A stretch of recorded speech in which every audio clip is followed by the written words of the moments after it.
that weird fan. Have Jennifer and Greg, have you worked on your pitch? Like when you're networking, it's a skill to have a perfect pitch, which means it's selling you, yourself, and what you do in kind of a non-harassing way. It's when and to get people to kind of go, okay, I think I maybe need to know this person.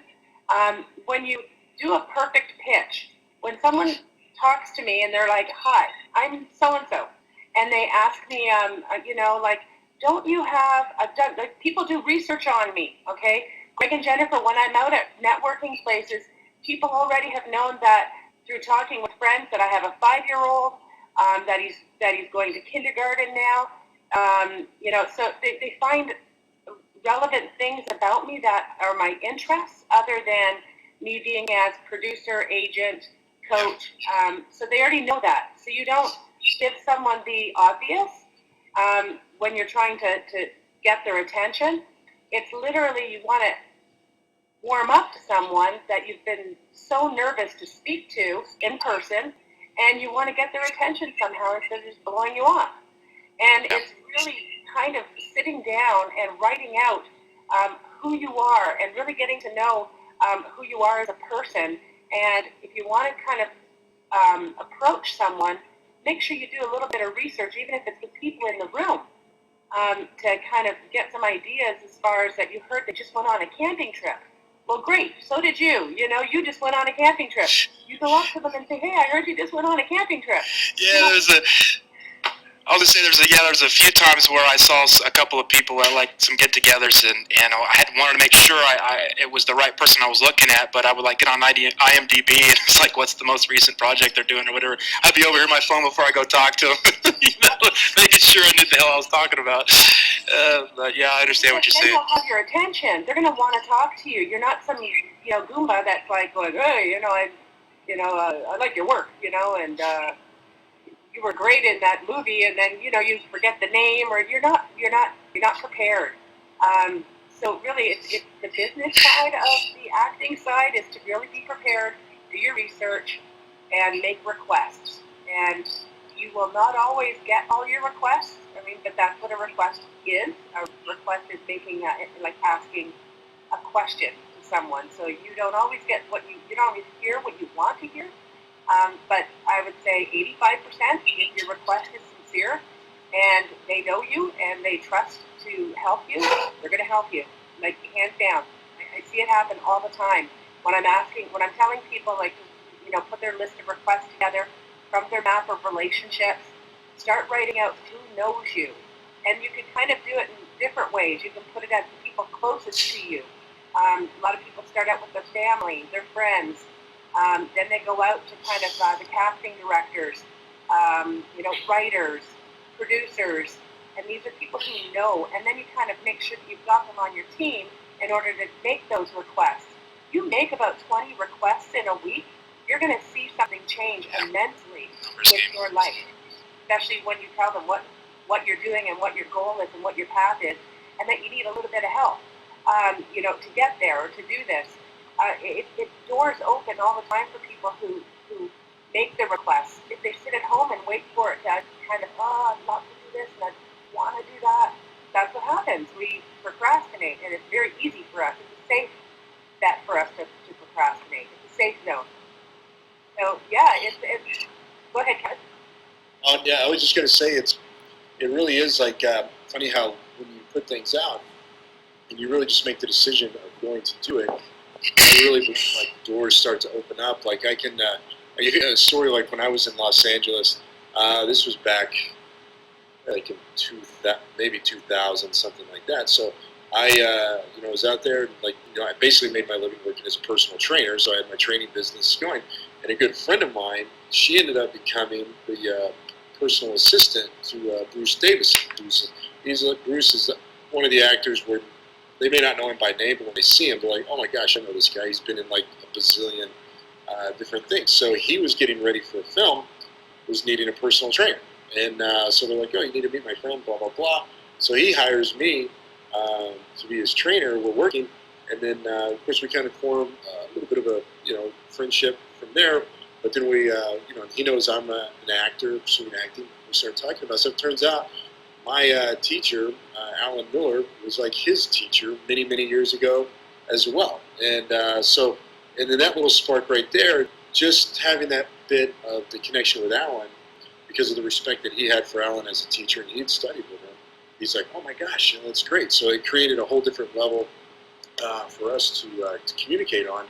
And, just I could say, oh yeah, I'm an actor, but he took me in a much more serious way as an actor because of who I was studying with, because he had it in there. And it's so it's just like you said, it's the relationships. And you really are, totally, you are guilty by association.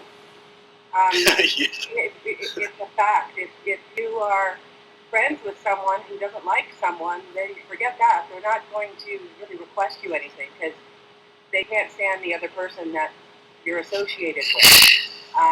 So I think in all reality, another thing I want you guys to always remember, when you're making requests, you can somehow think of a way that you can offer your services or you can be of help to them. That's always helpful when you're not always, when someone wants to kind of take and get all this information, but not want to give anything back. If you really want to talk to Jennifer Catherine Zeta-Jones, find out what charities she belongs with and supports, okay? These are things that you can end the conversation with that, I've done my research, I see that you support the Wildlife Federation. Animals are my passion, and I want to do some more research, and I want to be able to give, when I get to the point in my career to, do the same things you are. I honor that, and I want to be able to, give some of my finances to this organization.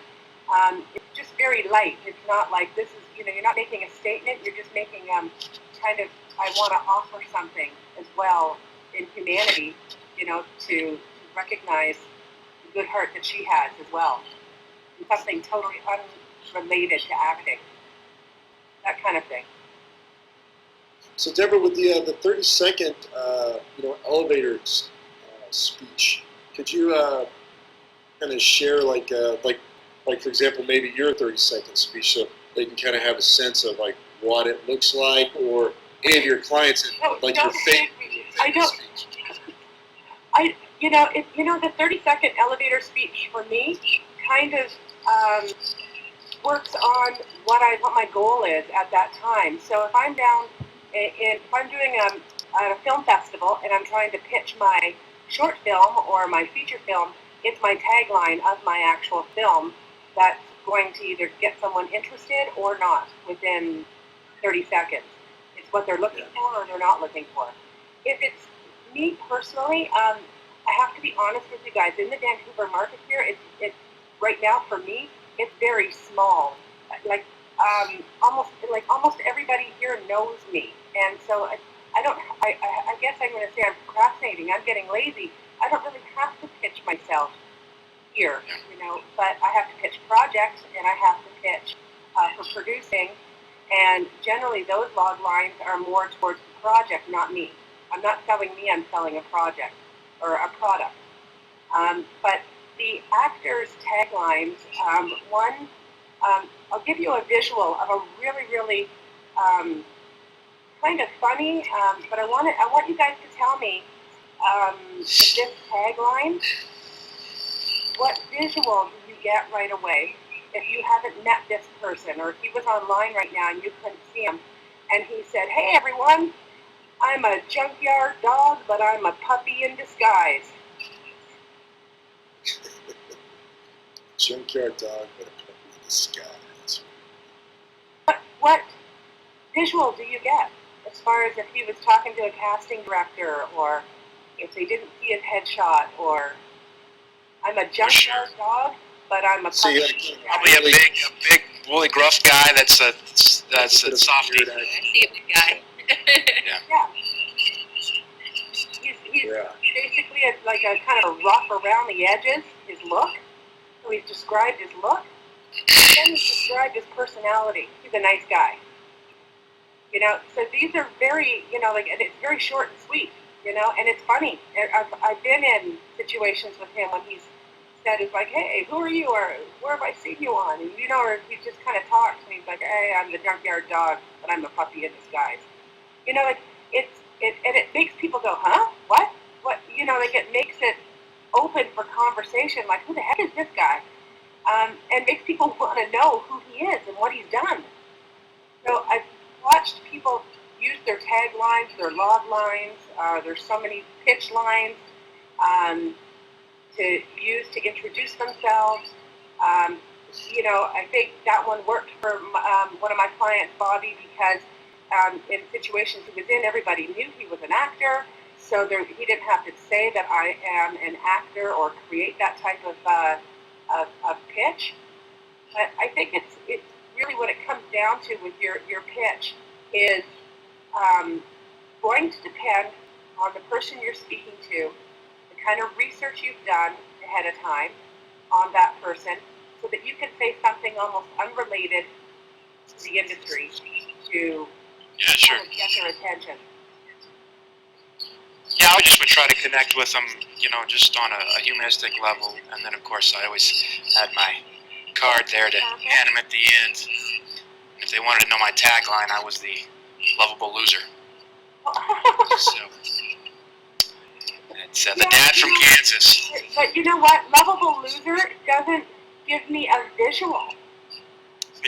It kind of does, but you know, it kind of portrayed more geeky. You don't look I'm geeky. a dork. A dork? I don't look geeky. How do I look, Deborah? Yeah, but when you say lovable loser, you really kind of pigeonholed yourself into... Yeah. Don't tell everyone I'm a loser. Just... I know, but I mean, like, with Bob, with the junkyard dog and a puppy in disguise, there's no disguising this guy. He can't play a doctor. He can't play a lawyer. He's a biker. He's the bad dude. That's how he visually looks. There's no changing that, really, without prosthetics and some major work. So he's that good looking, huh? All right. So with yours, Greg, you look incredibly versatile. Doctor, lawyer, young dad, police officer, you know, or, right, I could probably say rough guy, like as far as the blue-collar worker. You've got a really good look for a lot of different scenarios. So when I hear your log line, I think your tagline, you're underestimating what you could actually go out for. I didn't trademark it yet, so we're good.